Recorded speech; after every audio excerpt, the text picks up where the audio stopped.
Good afternoon, and thank you for joining. First, I need to flag that this webinar is being recorded, and the recording will be made available on the Acton MBS website. A link will be dropped to that website in the chat.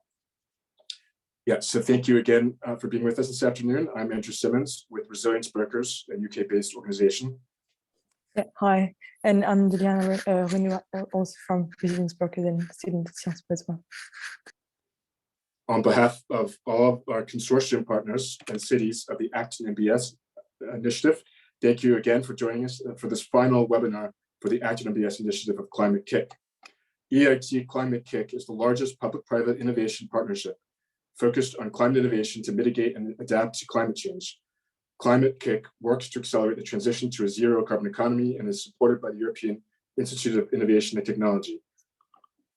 Acton MBS, standing for Adaptive Cities Through Nature-Based Solutions, is a consortium of research partners, practitioners, and member cities, a few dozen in Europe, designed to increase nature-based solutions uptake and in cities through knowledge sharing and through innovation.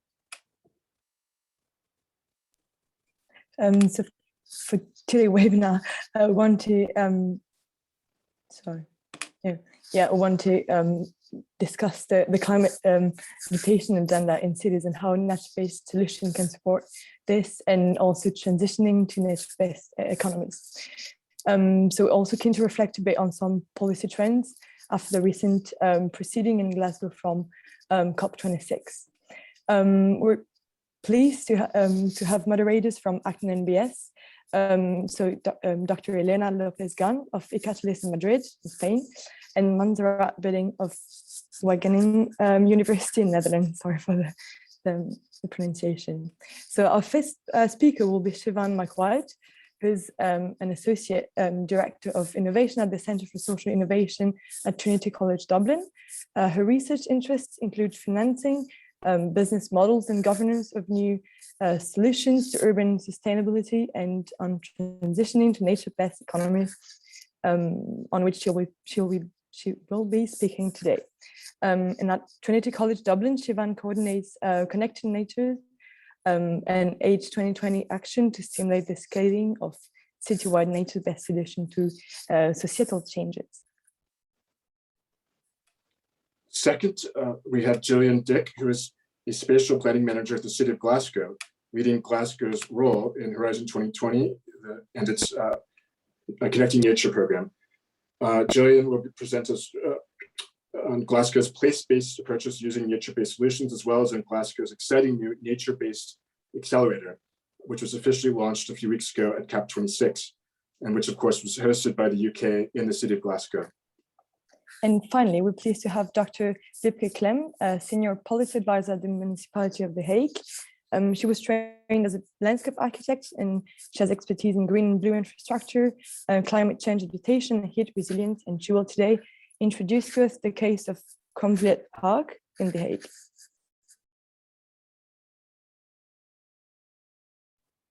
And then first, just some housekeeping to please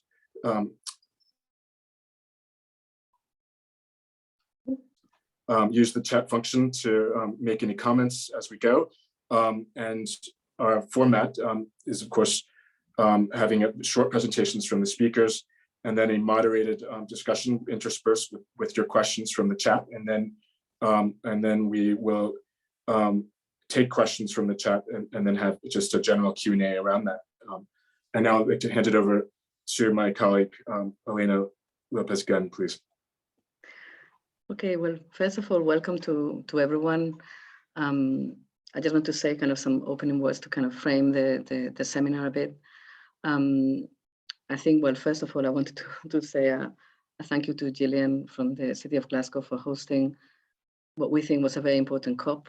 I think the general feeling is that it was one step in the right direction, but possibly, maybe did not go far enough for some of us.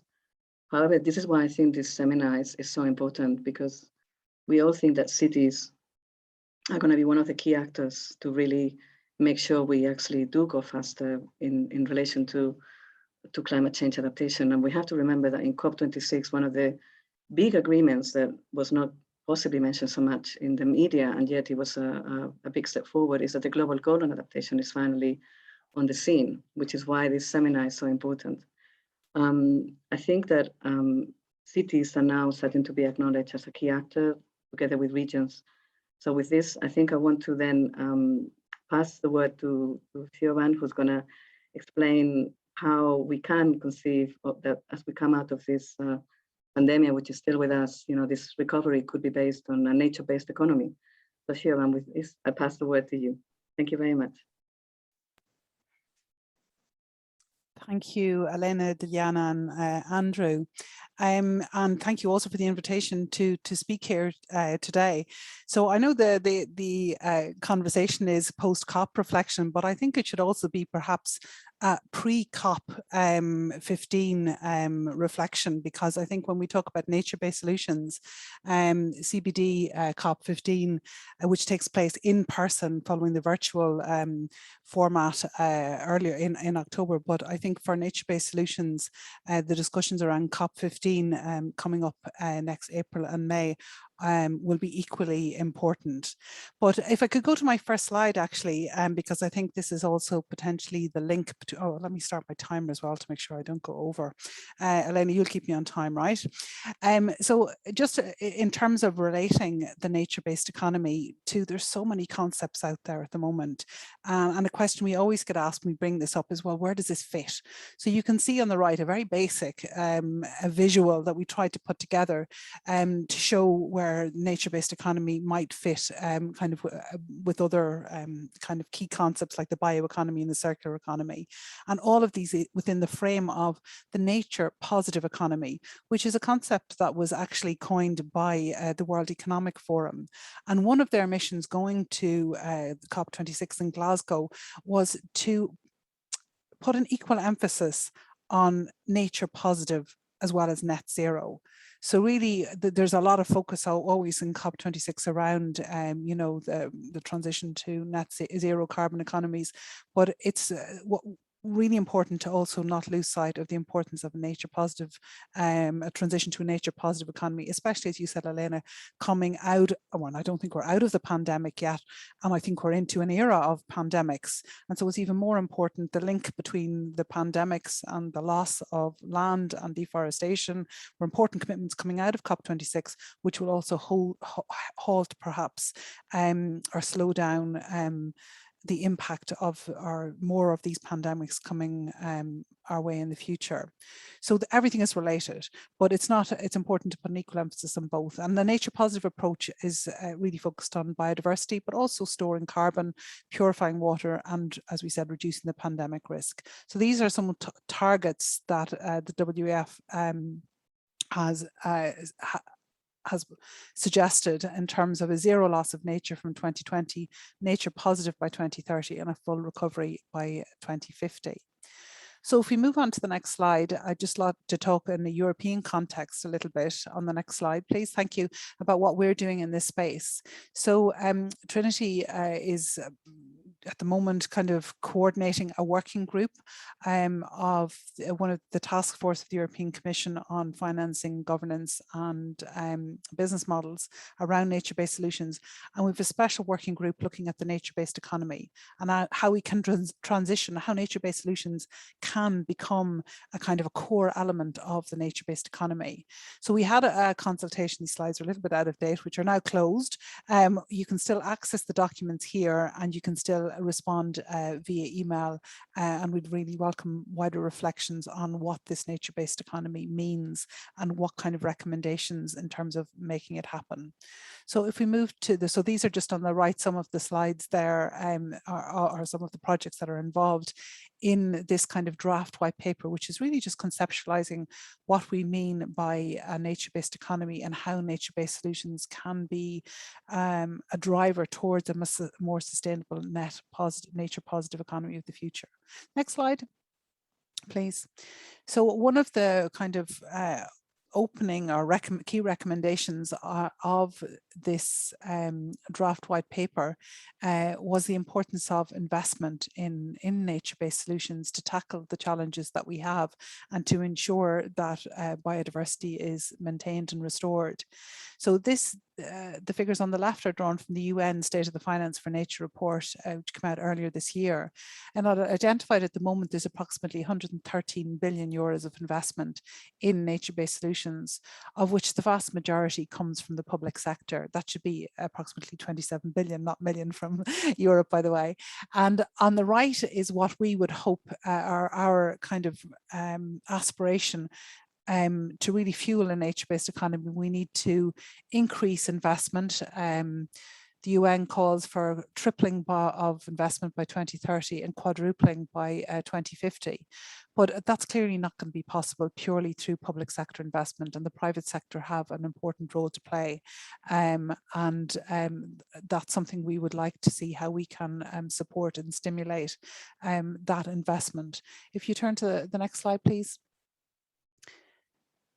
So a couple of the other measures that we look at are in terms of how can we increase demand for nature-based solution, not just in the public sector, but also in the private sector, and very importantly among consumers, and then increasing supply of nature-based solution. So this is where Trinity has actually done quite a lot of work, and we've looked at the private sector, how the private sector are involved in the delivery, planning, delivery and stewardship or management of nature-based solutions.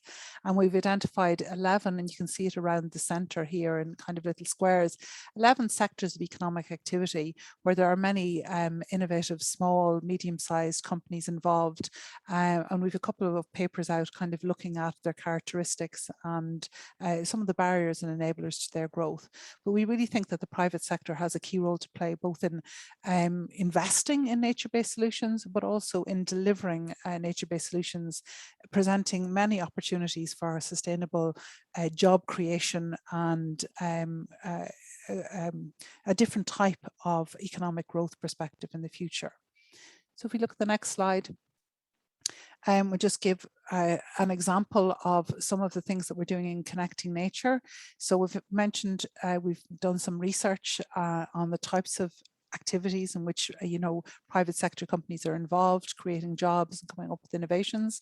And what we've done is we've set up a platform, the Connecting Nature Enterprise Platform, which is centered around communities of practitioners working in planning, delivery and management of nature-based solutions. And we think the private sector has a really important role to play here.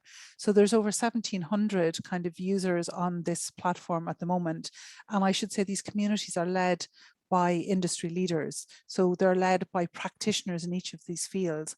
And as concepts like NBS mature, it's really important that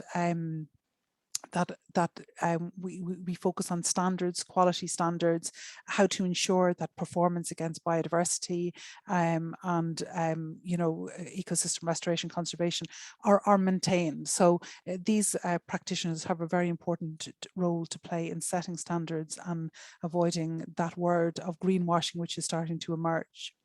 I'm going to finish there because I think I'd like to leave some time for discussion. I have a couple of further slides giving examples of different approaches that have been taken, and I picked out the country of Austria as a leader.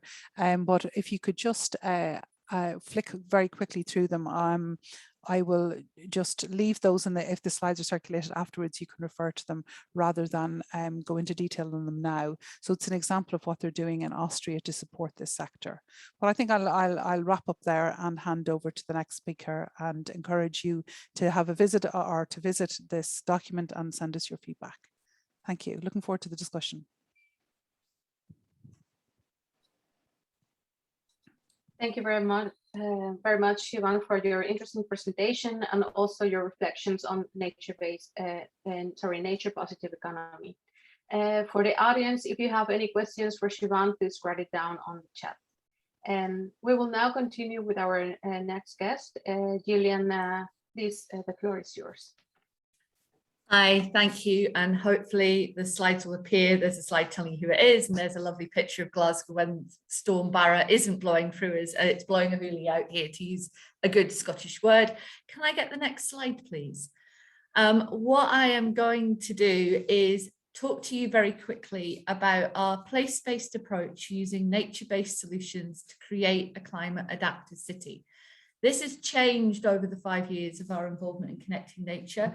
When we just talked about a place-based approach, then we said we were using nature-based solutions. Now we want this to create this climate adapted city. That's a really useful IUCN diagram about how you do nature-based solutions in a holistic way. So how you can avoid greenwashing, that lovely word that was starting to crop up at COP26. I'm assuming, because I've been told, that you all have an understanding. So I'm just going to leave that there and not go into detail. Can I get the next slide, please? But I am going to use the next slide to remind you that nature-based solutions is a holistic, it's not siloed. So you have to work with communities and make sure you have a positive impact on those communities. You have to make sure that what you're doing has a positive impact on health and well-being, a positive impact on the green economy, a positive impact on the environment and on the biodiversity, all at the same time and all on the same space or place. You can't just say it's a nature-based solution because you're doing something for biodiversity, or that you're doing something for the environment, or you're doing something for the economy in its silo. That is not what nature-based solutions are, and that may well be why some of the folk that I was speaking to at COP26 were saying don't use the term nature-based solution. Can I get the next slide, please? There's a little reminder, because I'm a planner, so I always go back to my core training. Patrick Geddes talked about place 100 years ago in Edinburgh.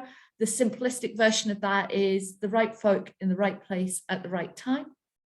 Jane Jacobs, just to give you the other reminder, talked about New York in the 60s and said that if a place was dull, why would you fight for it? And in Scotland, there's a place standard. So that's place standard or one word .scot, which is a really nice tool to have a conversation with communities about place. If we go on to the next slide, we're using all of that learning and we're using our open space. Can I get that? Yeah, it is. We're using our open space strategy as our exemplar. You can find that on our website and I'll get the connections for it. But we're looking at not just counting the quantity of our open space, but looking at the functionality. Can I get the next slide, please?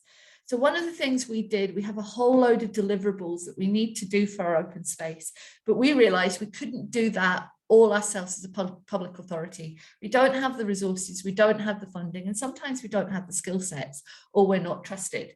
So one of the initiatives that's coming out of conversations with the likes of Siobhan in Dublin was about how do you take the bright ideas that may be coming from communities or third sector or small businesses that are about nature-based enterprise and accelerate them, give them the support they need to make those businesses a live thing, a real event. So we launched a program to test some theories about whether we could come up with some locally resilient nature-based economic moves. Can I get the next slide, please? We put out a call and we worked with a number of partners, including Caledonian University and a company called Melting Pot and some colleagues in Glasgow who run the Centre for Civic Innovation. You can see the call ideas there that said, is this for you? I'll go on to the next slide because when you see the slide, you can have a look at this in more depth.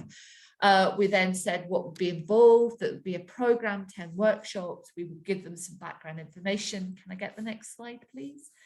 And we also then said what they would get at the end of it. So they'd have they would understand their USP. We'd have given them a peer-to-peer review group, so all of the groups that are involved with it could work together, support each other and be mutually supportive, and it would connect them to the wider ecosystem, that we could connect them into the nature-based enterprise platform that Connecting Nature have set up. Can I get the next slide, please? So just to give you a flavour of some of the stuff that's there, we had about 40 applicants. We took 15 through to the programme to pilot it. We had people talking about developing vertical forests, how you could do food growing near a main motorway and use the space under the motorway to do food growing, and how you could engage more with nature and take the learning outside, particularly in a pandemic. Getting outside in fresh air is a great thing. Can I get the next slide, please? What you'll see coming up here is another few examples. So the sowing the seeds was the fact that there are lots of seeds coming out of lots of plants everywhere in Glasgow, and why shouldn't we collect them and then use them to resell or to create the plants and the flowers we need to grow, rather than getting seeds from down south or from Ireland or from somewhere else. So can we reuse the products that we already got? There was about reconnecting with nature and the coming full circle through community gardens, but there was a really good one about creating circular seating areas within hospital grounds, because it recognised that during the pandemic, just telling people to get outside, they didn't have anywhere they felt safe to sit. So an architectural practice went on the accelerator to have a look at how they could develop this idea, and it's now being rolled out across the NHS in the west of Scotland. Can I get the next slide, please? So final few ones. So another one's about food and connecting with things that you might think are weeds and looking at creativity. So you can look at more depth at some of them. We can give you the connection to Melting Pot or the Good Ideas site where it will give you more detail. Can I get the next slide? And I'll take you to one other example. So what we're trying to do with all of this is gather the evidence and the information of why we do things in certain ways and have those engaged conversations. One of the evidence bases that we are short of evidence on is that lived experience with nature. So we've set up a collaborative project, if I can get the next slide, with Caledonian University and our education improvement service called Every Tree Tells a Story. It's a little bit of our own social enterprise. It has no funding behind it. It's just using the resources, which is the manpower that exists within education improvement and within Strathclyde University. I think I said Caledonian, we're working with them as well, but Strathclyde, to try and get people to tell us their tree stories. So what do trees mean to you? Can you tell us the stories about the ones you see as you open your curtains in the morning, or the tree that you fell out of as a child, or the tree that connects you to your homeland if you're an immigrant, or the ones that connect you to where you've left for? And we're trying to collect them. There is a Twitter account, and CADA Primary have engaged with the Education Pack and created a video. The next slide, I think, which is the last one, will give you a flavour of the Education Pack, which was giving a resource out to the teachers to try and get those stories starting to come in, but we're also reaching out to everybody else. I think my final slide, yep, this is it, is taking the UN SDGs. This is from our climate plan in Glasgow, but it's trying to show you how, if you do partnership and you work with the planet and people and place, that you're delivering on all of the different UN SDGs. And that is where we're trying to get all of this lived experience. It's where we're trying to get the enterprise stuff connecting to. I'll stop there.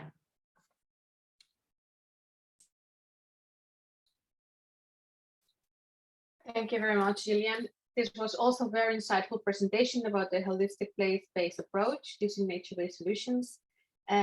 Same request to our audience. If you have any questions for Gillian, please write them in the chat and we will come back to them later on. Now we will move on to Wivke's presentation on nature-based solutions in The Hague. Please, Wivke, the floor is yours.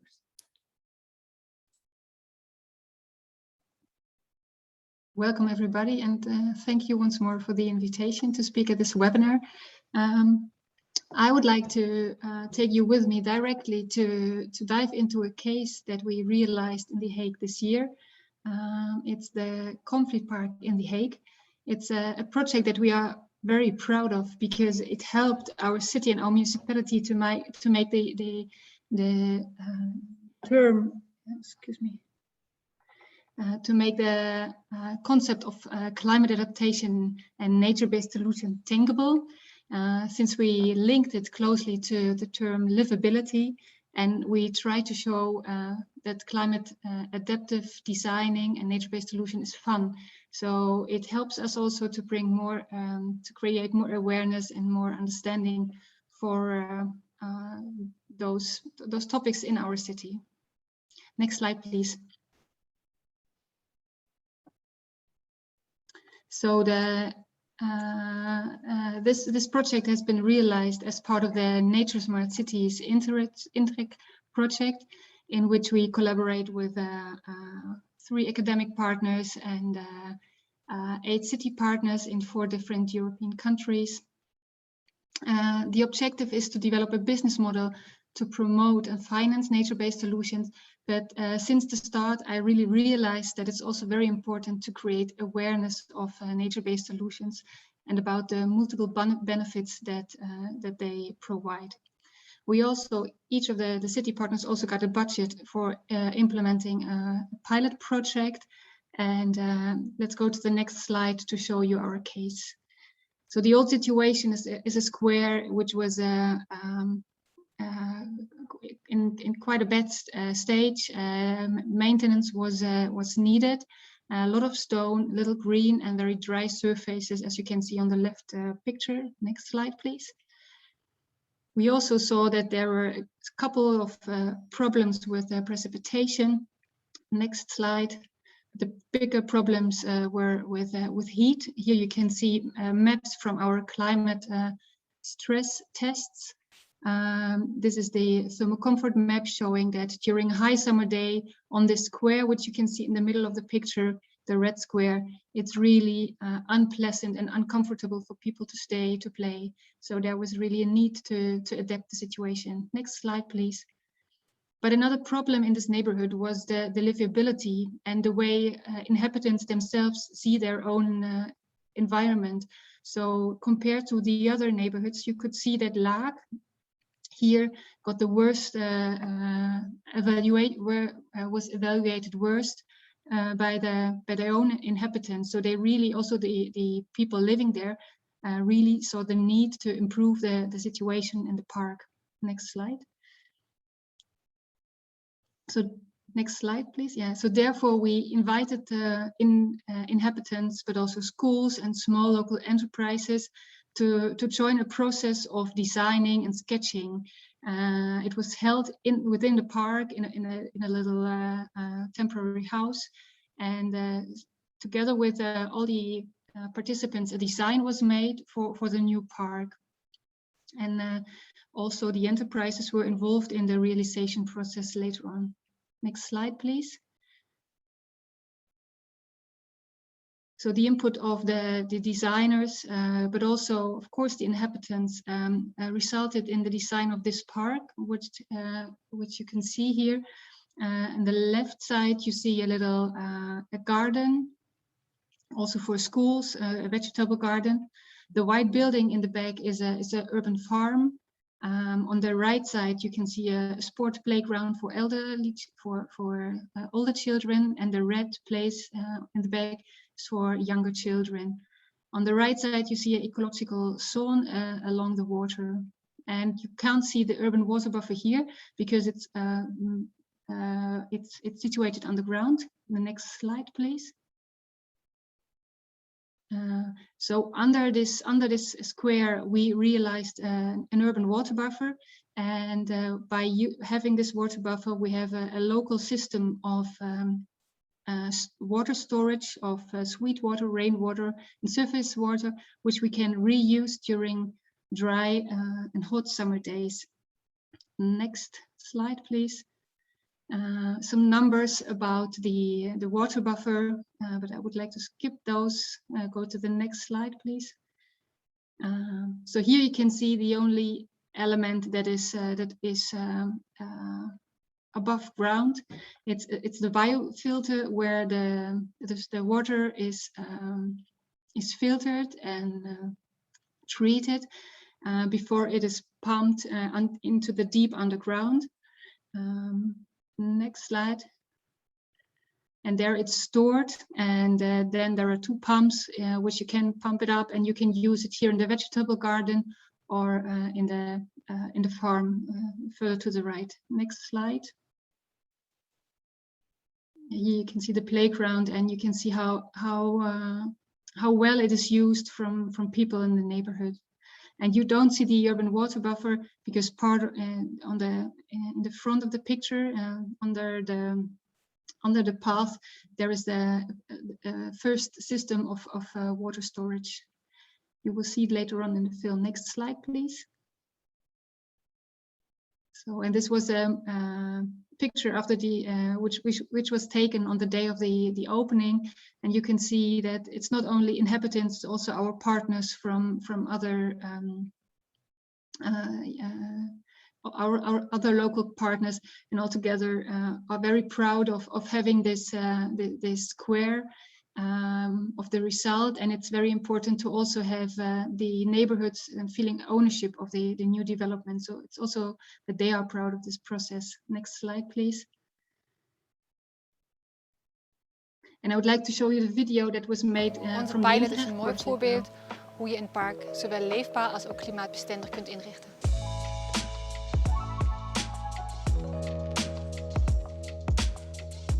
We staan in het Kromvlietpark in Den Haag. Dit is een mooi gerenoveerd park waar we heel veel sport- en speelmogelijkheden hebben toegevoegd en veel groen. En dat groen heeft water nodig tijdens die hete droge periode zoals vandaag. Tegelijkertijd speelt ook regenwateroverlast, dus extreme buien die hier vallen. Dat regenwater blijft op straat staan. En om beide problemen te tackelen hebben we een nieuw systeem toegevoegd en dat is de Urban Water Buffer. The Urban Water Buffer is an underground rainwater collector. When it rains, the water from the nearby rooftops, streets and quay flows to a central retention area in the park. The water then runs through a biofilter where special plants and layers of sand clean the water.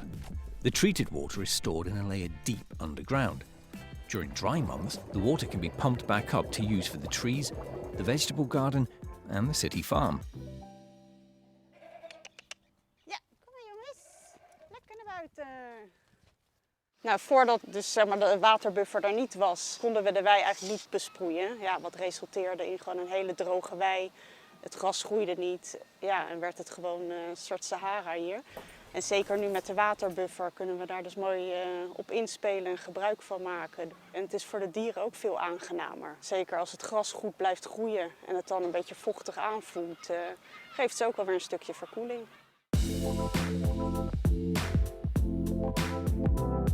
Ik denk dat het een van die punten hierachter is. We zitten nu in de testfase. Dat betekent dat we samen met Dunea en met het Hoogheemraadschap kijken naar de waterkwantiteit en de waterkwaliteit voordat we het water echt in de diepe ondergrond laten. Gaat het nog in de hitte? Ja, het gaat nog. Mensen vragen ons wel eens waarom wij bijvoorbeeld geen water leveren voor de tuin, anders dan drinkwater. Nou, dat zijn nou specifiek van die voorbeelden waar heel goed regenwater op te gebruiken is. Dus als mensen dat opslaan of als de gemeente dat doet in een urban water buffer, kan het water dus beschikbaar komen voor dit soort activiteiten. Het moet wel goed koelen, denk ik. En wij hopen dan ook dat we als beheerder van een systeem als dit ook ervaring kunnen opdoen met het stedelijke infiltratie en onttrekken van regenwater. Municipalities in European cities often struggle to find reliable arguments to invest in climate adaptation measures. Therefore, the Nature Smart Cities project is developing a business model. Het businessmodel helpt om de waarde van het park meer inzichtelijk te maken en ook meetbaar. Eigenlijk is het vergroenen van een park heeft het ook heel veel voordelen voor de wijk zelf. Het is een heel aantrekkelijke plek waar mensen elkaar ontmoeten, dus het verbetert de leefbaarheid, de sociale cohesie. Mensen zijn meer buiten spelen en sporten, dus het doet iets met de gezondheid van de bewoners. Maar het heeft zeker ook effect op de vastgoedwaarde. En met het businessmodel willen we dus eigenlijk alle die verschillende facetten van de waardes in kaart brengen. In The Hague, several aspects or ecosystem services were investigated. Of course, the urban water buffer scores high on water retention and infiltration. We have better social cohesion and physical activity, which we mentioned before. The new layout has a higher aesthetic quality and provides many more habitats for animals, increasing biodiversity.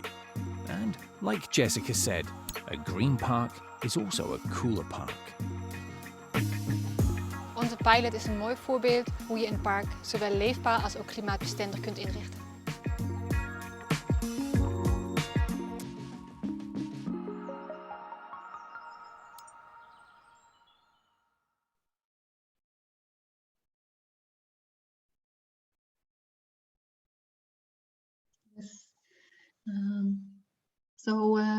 Together with the academic partners, we developed the business model as explained in the movie, and we have tested the business model already for a new case.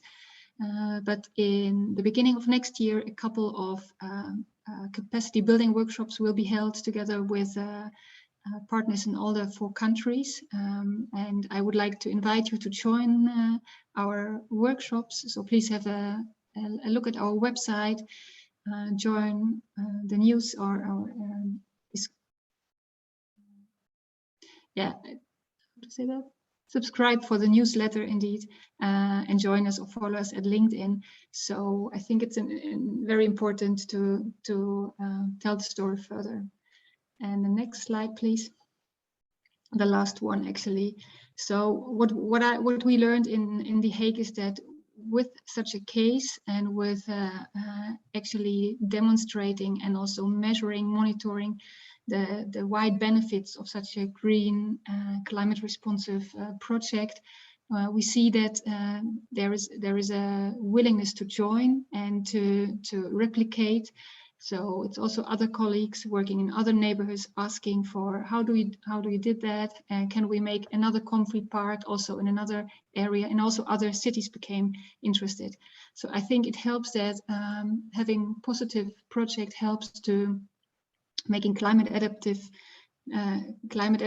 fun, and bringing people together, bringing finance together, capacity, and also bring it to the people, because in the end it's not only us, the public sector, who needs to collect water and reuse it. It's also the same actually what our inhabitants need to do in their own space, in their own gardens and roofs. So we give a good example, and hope that together with all the other partners in the city, we can make our city more climate responsive and livable. Thank you very much.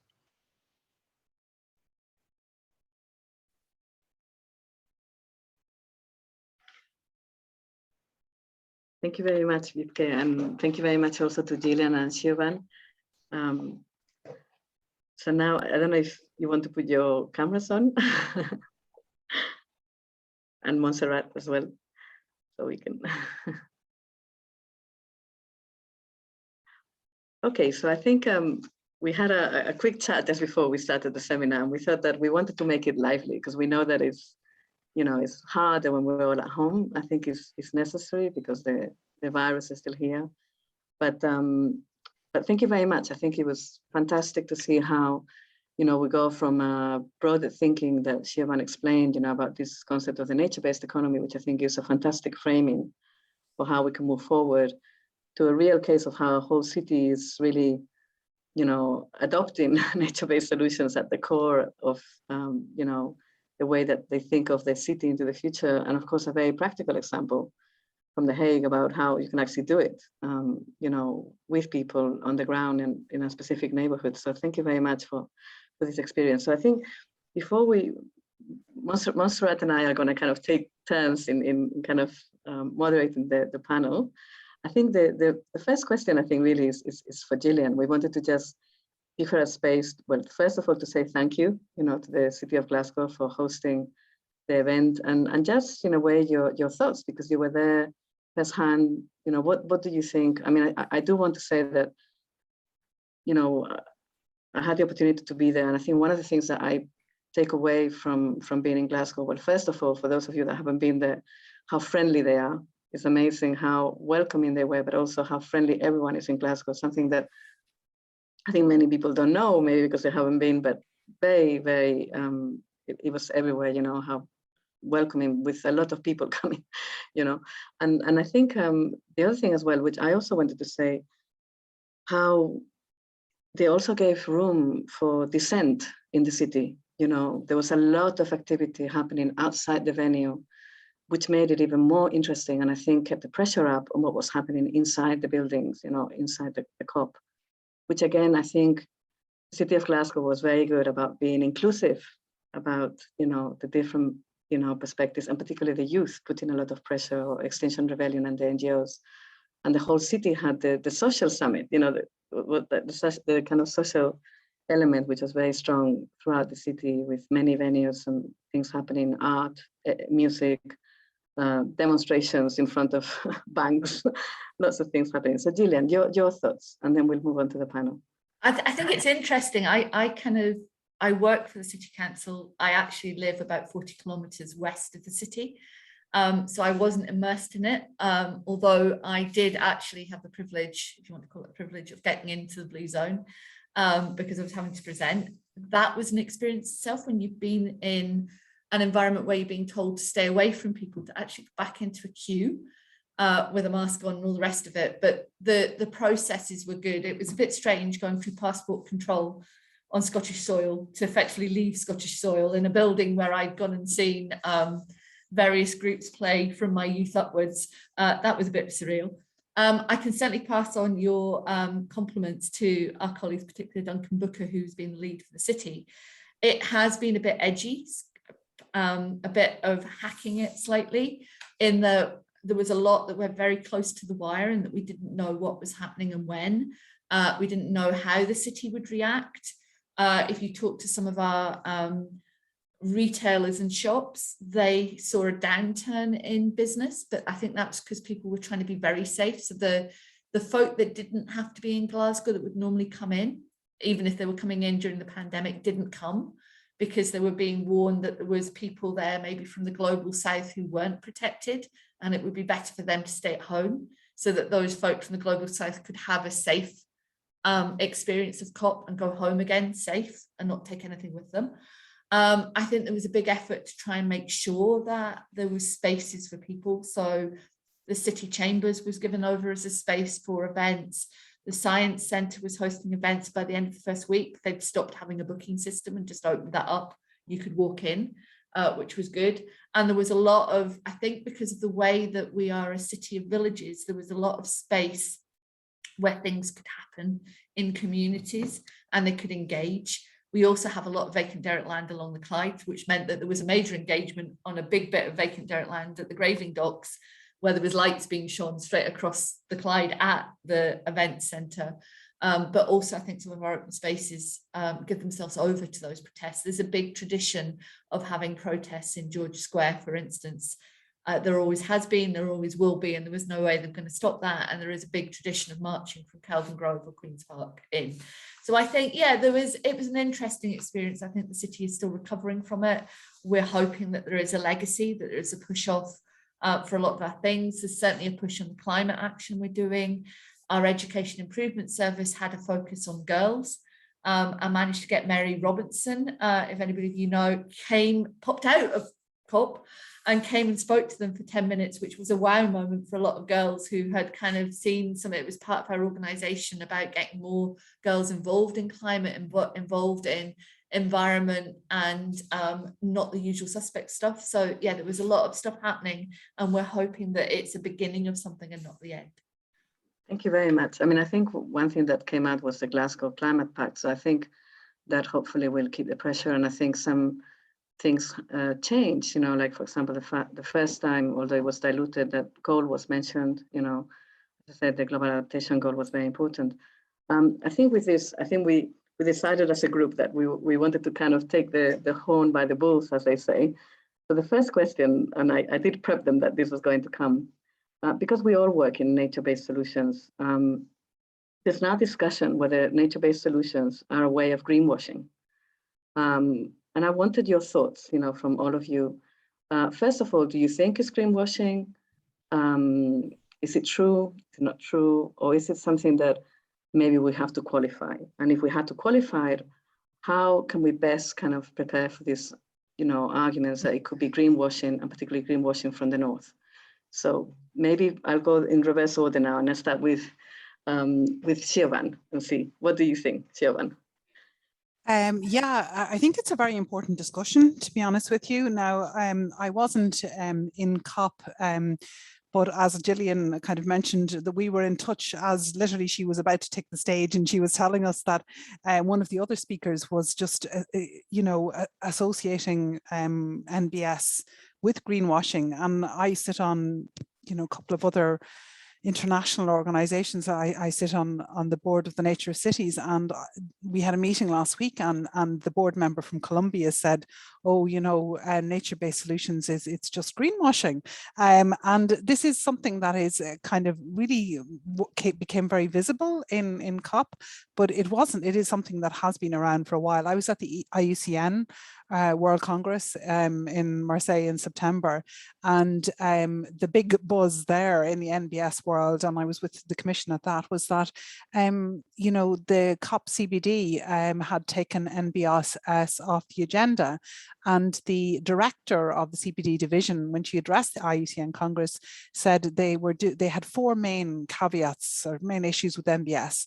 And the first one was that, you know, fossil fuels are the main cause of climate change. So NBS should not focus on, you know, mitigating climate change. We should really, and you know, there are some papers that come out which said, you know, that nature-based solutions have the capacity to mitigate against 30% of carbon emissions. That's the wrong message. The message should be we should reduce the fossil fuels. So that is the kind of one of the main reasons why people are saying, you know, I won't mention names, but certain large corporates and fossil fuel driven companies are using, you know, their investments in nature-based solutions as a mitigation measure. That's not the message we want to give, okay?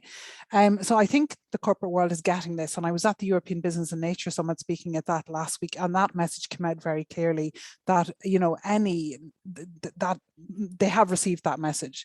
The second one was the indigenous communities aren't involved, and I think that is something that, again, there have been some progress, I think, coming out of COP specifically regarding the involvement of, there's pledges to 1.7 billion to Indigenous peoples, but certainly when it comes to nature-based solutions, something that we do really, really well in Europe, and I think the Commission do very well, is to co-creation approach, to put an emphasis on co-creation and co-governance.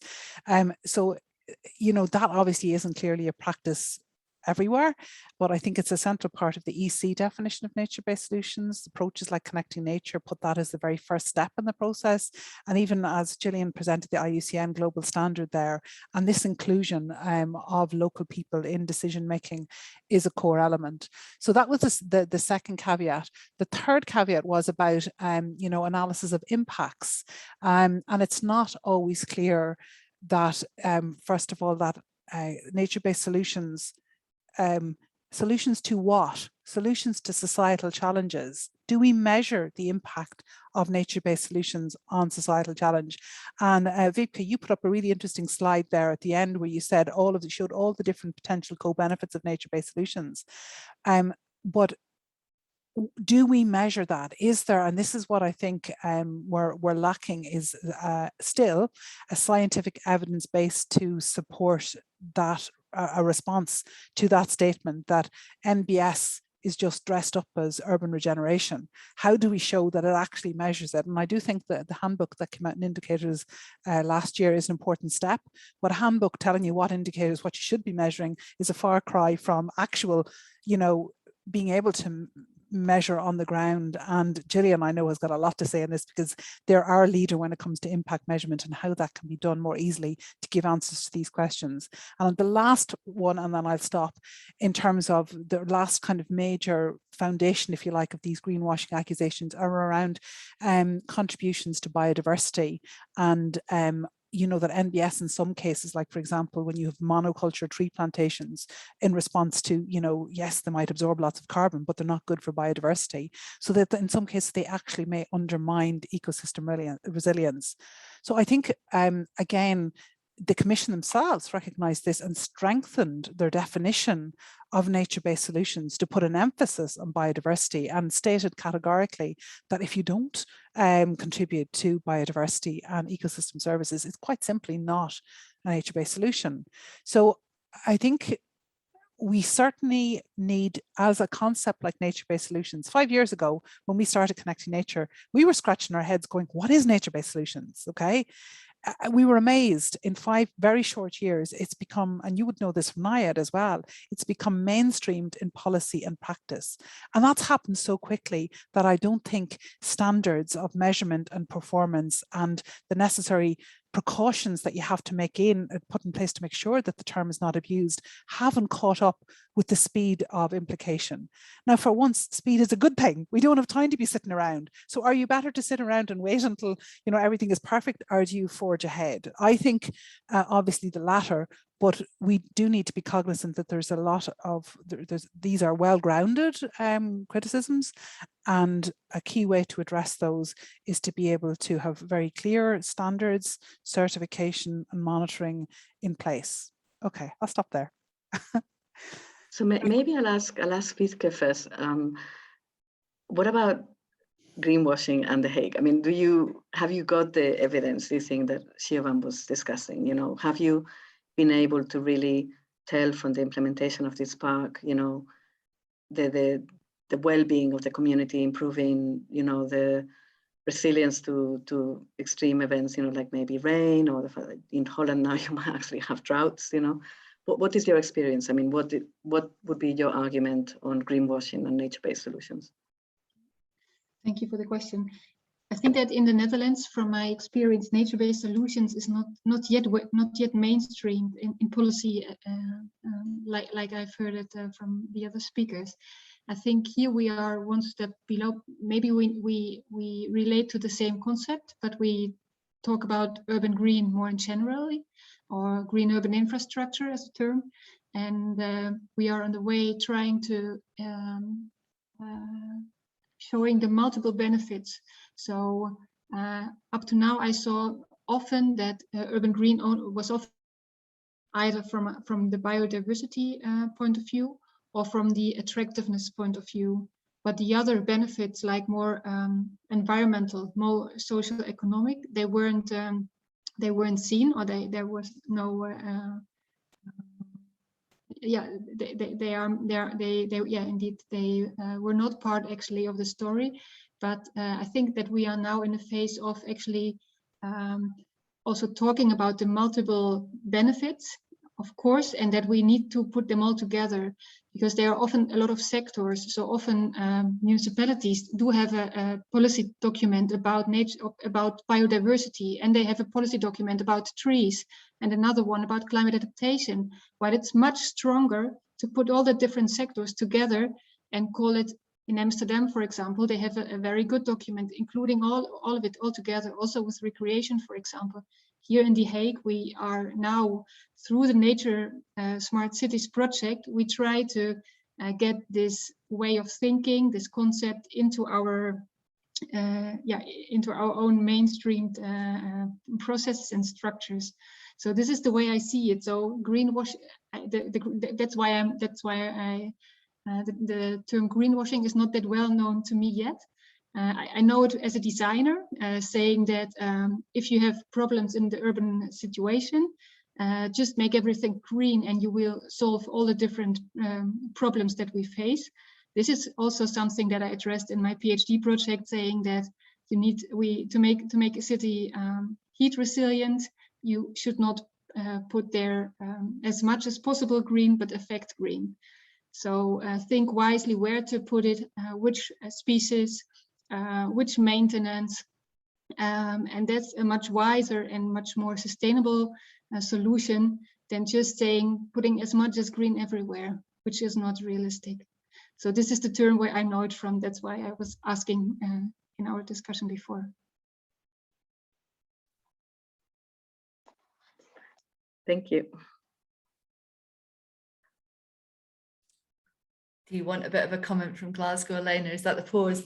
I'll give you perspective. So if you travelled on the underground or the subways, we call it in Glasgow during COP, there were some interesting posters from the Indigenous community that said nature and community-based solutions. And my brain went, why have they added the word community? Because it's not a nature-based solution unless you take both the human and the habitat community with you. And I think it's that perception. I've had to kind of talk to colleagues because they go, oh, you're just doing green infrastructure, or you're just doing green space. And I go, well, actually, I'm dealing with open space because I want to get my hands on the grey and the blue as well. It's not about the green stuff.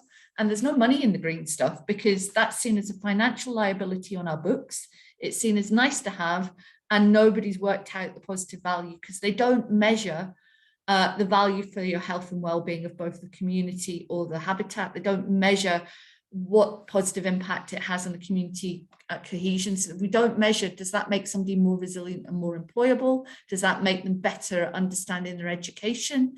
Does that make them a better person? Does it impact on their mental health and well-being? We don't measure the impact on the happiness of the plants or whether the trees will grow more properly if you've got a mix of trees rather than one. None of that is measured when you talk about green infrastructure or whatever. And what we do is we pay for planning and delivery, and we keep our fingers crossed for stewardship and hope that somebody will look after it. That's not good enough. That's where the problem and that's where the greenwashing is, because we don't actually make the right economic or green economic judgments and decisions.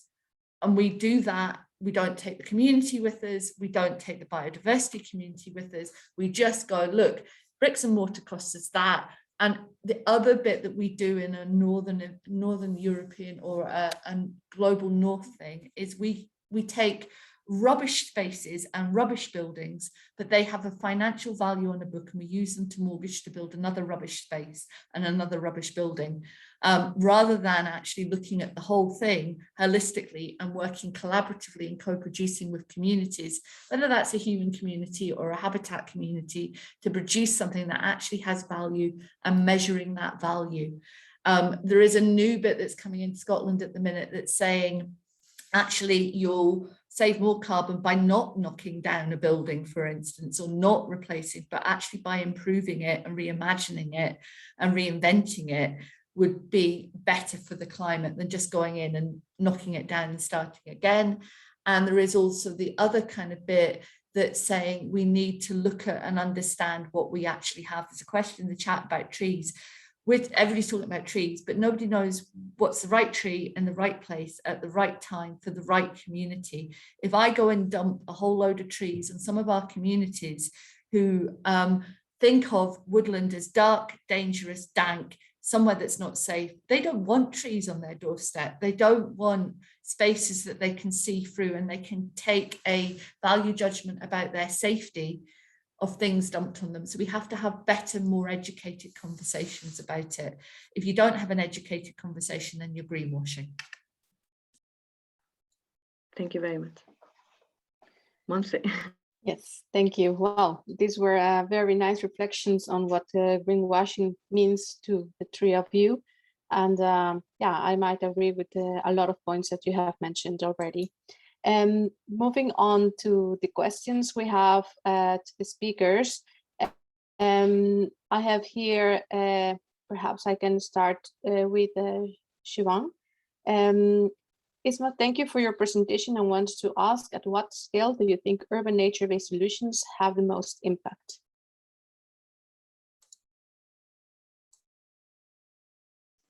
Sorry, the question was, at what scale urban nature-based solutions have most impact? I'd suggest actually that's probably more of a question for our two cities on the panel. But I think what we do in Connecting Nature is that we would encourage cities to measure the impact at all scales. And funnily enough, when we came into this, we thought that the most impact would be at environmental level. So we started off by asking our cities, and we have 11 cities in Connecting Nature, what is the societal challenge you're trying to address? Okay, so in some cases in flooding, it was or with nature-based solutions, but what's the societal challenges? And in most cases, those societal challenges they identified they were related to climate change, and they were primarily environmental. So it could have been heat island effect, air pollution, noise pollution, flooding more in the north and the other more in the south. So they identified what the main challenges were. So what we encouraged them to do was we work with them to develop a set of indicators to measure the impact in response to that. And therefore, in terms of what is the most impact, well, it depends on what they set out to address with the nature-based solution. So in some cities, it would be a response to flooding, and in some cases, it would be response to heat. It depends on what they wanted the nature-based solution to do. But what actually turned out was that was under accounted for, and which turned out to have a major impact, was the social impact. So in nearly all of our cities, the social impact, I would say, of nature-based solutions was as important as the environmental impact that they were trying to address. And again, that's a lot more difficult to measure, because it's much easier to measure, you can put in sensors to measure, noise pollution, air pollution, etc. But it's very difficult to measure concepts like, as Gillian would say, place attachment and connectivity with nature, impact on health and well-being. So we're very lucky to have Adina Dumitru from UDC in our proposal, and she really specializes in this area of research and did a lot of work in coming up with indicators in that area. So but a little bit of a caveat, because she's actually giving me a deliverable on the 15th of December next week which, I mean, to say we're hotly awaiting this is an understatement. After 4.5 years of researching and working with cities, finally next week she's going to send me the report on what the actual impact has, you know, what has the answer to your question, where has most impact been achieved. And I expect to see it will be across primarily social. Secondly, interestingly, environmental, even though they set out to say that first. And the part that has not really struggled to be measured is the economic impact. And it's possibly the simplest, because economic indicators are probably around a lot longer than any of the environmental or social impact indicators, like things like job creation, new startups, innovations. They've been around, you know, for decades, whereas all these other indicators are new. But cities really struggle with measuring and causality when it comes to a nature-based solution and the impact it has on the economy.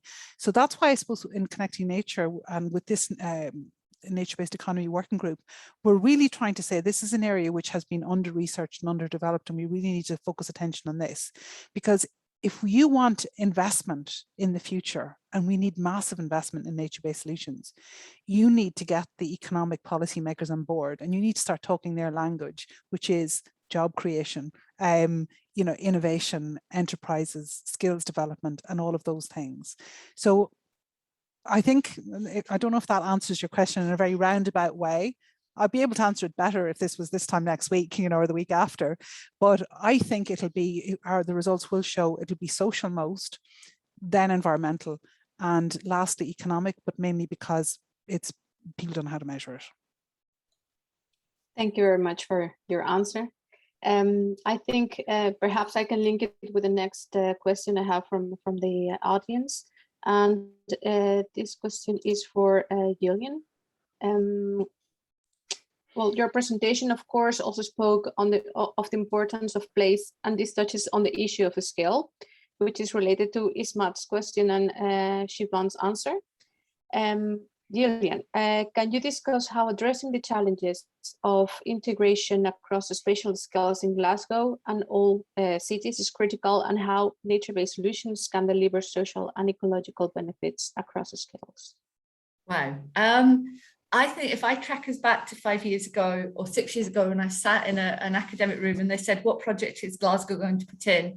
But we want you as a front runner city. And Poznan said, we're going to do our play areas, greening the grey. And I thought, okay, I can't do stored spaces. So that's been the local levels out. Okay, throw that one away.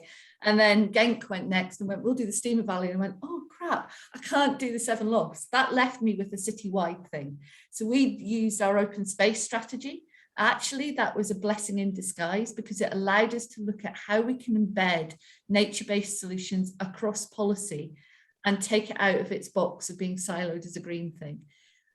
I would take as a major success, and the sad sack of me, I did a quick word search on the new draft national planning framework for Scotland that was issued last week. And nature-based solutions, once I realised they'd used a hyphen, is mentioned 27 places, and it's on page 4. So it's the first, once you've gone through the guff, it's the first page you land on. It says nature-based solutions, and it says place-based approach, and it says climate. Now I'll take that as a win, because that's it starting to become mainstreamed and it's starting to embed. And I think at scale, it's from the very, very smallest. So our every tree is about getting a 5-year-old to tell you why they like that tree outside. That will give us lived experience data that if we put it on a map, we can get it to pop up again. And we were inspired by the stuff that Melbourne did, where they were putting out QR codes to get people to tell them a branch was falling off a tree, and accidentally got love letters to trees, because every tree has its own individual email. And I spoke to the person that's the tree that kind of comes back and says, apparently last week they were saying, I'm sorry, I'm having a bit of a growth spurt at the minute, so I can't respond to all of your emails at this point in time, but I'll get back to you once I settle down a bit. So you can get that lived experience. If you look at the kind of thing that Siobhan is talking about, what we're starting to say to people is, if we know when you make an intervention, whether that's a very small thing of planting one tree or whether it's reimagining a park, we have a date. So therefore we can take all the data from before that, and we'll see what the data does after us, whether it's economic, social, how many people are working, and we can start to make some assumptions about cause and effect. Because whilst we can't say that planting that tree made somebody go out and get a job. We can go and speak to somebody, and if they tell us, I started to walk because there was more trees in that place, and because I walked, I got healthier. Because I got healthier, I actually got more confident, and therefore I applied for a job. We've got a cause and we've got an effect. We can measure it and we can put a value on it. And it's from the little things. And I would imagine people get that from talking to people in the park and saying, I rode a bike more, I walked more, I engaged with my community more. It's capturing those stories and then knowing when that thing happened, when that intervention happened, and then relating it to the other data that you have about heart condition, asthma, job creation, and all the rest of it. We need more detail about the green jobs, but a lot of that is about capturing that lived experience, whether it's videos or people telling you stories or the social media stuff that's there. Yeah, quite true. Thank you very much. I will ask the next question to Vivke. Although Peter had asked this for Siobhan, maybe we can direct this question to you. Vivke, are you looking at the city economy or the wider region, or even beyond wider? Consumption patterns have big impact, of course, and I think calculating the ecological footprint is a good way to inform this, to try to live within limits and allow nature to recover. Is this something that it's being considered as an underpinning of a nature-based economy, for instance, in the concept of the Cromfleet Park project? In the Cromfleet Park project, we actually worked on the scale level of the city, the neighborhood, and the street. But our wider concepts, our wider strategies in The Hague actually also include the regional level. So for our citywide sustainable and green strategy, we look even in a wider scale. Then we also have a regional with other big communities and municipalities, and we have the regional scale or the city scale, of course, with our main big iconic parks and networks. And we are now indeed in the phase that we also try to investigate the impact this green structure has, more than biodiversity, more than recreation, but also in terms of other environmental benefits, health, and also the economic benefits. Then it goes up to the small scale of a tree. So or one up to a tree. So we also had a big event this summer that we gave away 1,400 trees to inhabitants that were willing to plant trees in their own backyards. So I think we work on the whole scale, range of scales. And I think it's very important because on every scale you have a different stakeholder, a different partner to speak with and to address, and they all are important. It's not only the big communities or the big the public sectors or the markets and the businesses. It's also a person living next to a park. It's also a person having a tree in his or her garden, or having a plant on the balcony. So I think we need to engage the whole scale. Yes, thank you very much. I think all scales are quite important to develop nature-based solutions, and also include them in the business model campus. And, yes, and I think I liked also, I also see that it's really important to measure. So for the Cromfleet Park, we have our academic partners measuring, for example, improvement in terms of biodiversity, heat and water management. And of course, it's right, it's very, very difficult to measure the social impact. So how many people use the park? How well used is the park? Does it improve people's inhabitants' health in the neighborhood? So this is something that we're still working on. And I'm also interested to hear if there are other good examples that we can learn from. Thank you very much, Vivke. To close, I give the floor back to Elena. So thank you very much. Okay, I think, Siobhan, you've got your hand up. Yeah, just a quick reflection on what Wiebke just said there, and apologies, I think I misunderstood your last question. I understood it as what type of impact as opposed to what scale of impact. And just to clarify that our specific project was supposed to look at large scale impact, so city-wide impact at all levels. But I would very much agree with your comment that you have to start, and even on a citywide project like the open space strategy in Glasgow, you have to start at the individual citizen and community level. So even if it's at citywide, you have to work through all scales. So yeah, but I think the thinking behind it was in order to achieve impacts on, in particular on things like climate change and biodiversity loss, you're not going to achieve that through one small scale pilot. So the idea would be small scale pilots are fine, but what we really wanted to achieve in Connecting Nature was, leveraging those small scale pilots into large scale citywide actions to achieve impact. So just a clarification on that. I misunderstood the question, I think. That's great. So we get 2 for 1. We get type of impact and also scale of impact. So thank you very much, Johan. I think the last but not least, since we're getting close to Christmas, and it's going to be a bit of a strange Christmas, but I wanted to ask all of you to give us a Christmas wish. If you were writing your letter to Father Christmas, in Spain it would be the 3 wise men, so depending where you are culture-wise. But I want you to express a wish that somehow link it to adaptation, because that's what we're talking about in this seminar, and ideally time-bound and space-bound. So in a way, a very concrete wish from you, that what you would wish for nature-based solutions in adaptive cities. What would be, and maybe we'll start with Gillian, then with Wiebke, and finishing with Siobhan. And then I'll hand the floor back to Deliana, who will close the webinar. So my wish is very simple, Planner. I want to be able to ask the map and the map to be able to tell me. I don't want people to continue to collect data on Word documents, Excel spreadsheets, or places where I can't find it. People are talking about spaces and places. The environment is in a space and a place. Please capture that data on a live, living map that I can interact with, and I don't need to go and search for it, and make most of it open, unless it's, because people are holding too much information that they don't realize is useful to others. We discovered that when we went to look for health data that the health board has. They just didn't know that planners or academics who were looking at spaces and places actually would see value in it. So I want to be able to ask the map.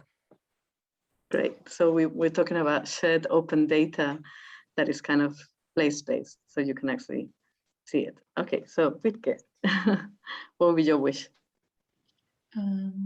Yeah, since it probably will be a specific Christmas again with the pandemic, and people will not be able to see or be with their families.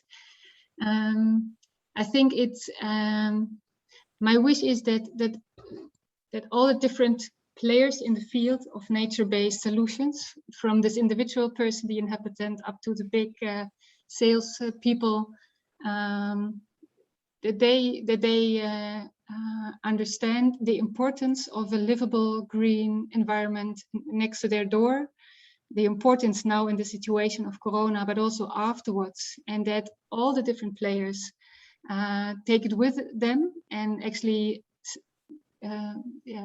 do their own step and take it further and take it with them in their own processes and works, and try to indeed altogether bring a little piece of puzzle to make this livable green climate responsive environment. Thank you. And I mean, I think I take away your example how the city of The Hague was very generous with its citizens by kind of donating trees to make them part of the solution. So thank you very much. Siobhan, what is your Christmas wish? I think it's probably a little bit similar to Wiebke's in a way, in that I think what this pandemic has shown us is the value of green spaces and the social inequity that exists in relation to green spaces.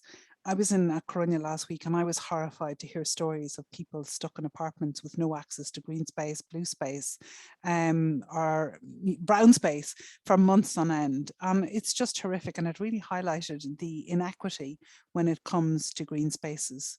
So if we're talking about adaptation, my wish would be really for now that I suppose every citizen has been awoken to the value on the necessity of green space, that this becomes as active a movement at a local basis for investment in green space and equity for all in terms of access to green space, and that there is massive investment in green space at a local level, so that in this era of pandemics, if we have more pandemics coming down the way in the future, that our mental health and well-being at the mental health and well-being of all citizens will be, I suppose, you know, they will have a better chance of coming through this with less problems if they've got access to green space. So it really would be to mobilize citizens and to mobilize in turn